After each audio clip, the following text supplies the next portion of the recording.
সে কোথায় থাকে সেটা আমি জানি না। বলে বলতেছে সে অন্তিম মুহূর্ত পার করতেছে, অর্থাৎ মৃত্যুর সাথে পাঞ্জা লড়তেছে, অমুক জায়গায় সে আছে, আপনাকে যাওয়ার জন্য, আপনাকে দেখার জন্য সে অপেক্ষা করতেছে, আপনাকে দেখতে চাইতেছে। পরে ঠিক আছে চলো, তো যাইতে যাইতে জায়গা দেখে সে এমন জায়গায় থাকে যে জীর্ণ শীর্ণ একটা ঘর। ঘটনাটা বহুদিন আগের কথা, যেহেতু ক্যালোরির ভিতরে আসছে, লেখক প্রায় 6,600 সময়।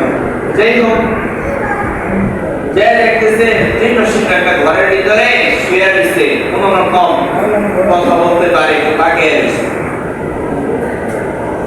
পরে যে দেখে তার কোনো আত্মীয় স্বজন কেউ নাই, মা নাই, ভাই নাই, বাপ নাই, বোন নাই, কেউ নাই।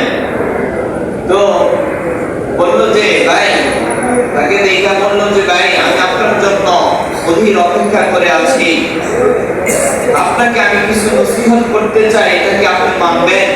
বলতেছে হ্যাঁ অবশ্যই মানবো। বলতো ওই মৃত্যু সজ্জা ব্যক্তি বলতেছে যে আমি হয়তো আর বেশিক্ষণ দুনিয়াতে থাকবো না, আমার দুনিয়াতে চলে যাওয়ার পরে আমার কাফন দাফনের ব্যবস্থাটা আপনি করবেন, কাফন পরাইবেন আপনি, কারণ আপনি আমার গোসলটা দিবেন, এটা আমি আশা রাখি আপনার কাছে। আপনার কিছু ওয়াদা নিতে চাই, আর আরেকটা ওয়াদা নিতে চাই, আপনি আমার এই কাজটা করবেন কিনা, যখন আমাকে মাটি দিয়ে মানুষগুলো চলে আসবে তখন আপনি আমার এই শিওরে থাকবেন, আপনি আমার কবরের পাশে থাকবেন, মুনকার নকির প্রশ্নের উত্তর দেওয়ার জন্য আপনি আমাকে একটু সহযোগিতা করবেন। বলে বলতেছে আমি চেষ্টা করব, তবে মুনকার নকির প্রশ্নের উত্তর আমি কিভাবে দিব, কারণ আখিরাতের খবর দুনিয়া থেকে নেওয়া সম্ভব না, আখিরাত জগতে খবর দুনিয়াতে নেওয়া সম্ভব না। তারপরেও আমি তোমার কবরের কাছে থাকবো, আমি ওয়াদা দিলাম।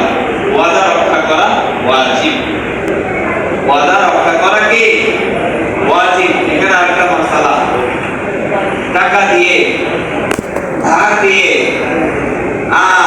দারওয়ালার বিষয়ে পাওয়া যায় না যে ভাই 1 মাস পরে দিয়ে দিব, 1 মাস, 2 মাস, 3 মাস, 6 মাস, যাইতে যাইতে বছর বছর ঘুরতে ঘুরতে 10 বছর 20 বছর হয়ে যায়, টাকা আর পাওয়া যায় না।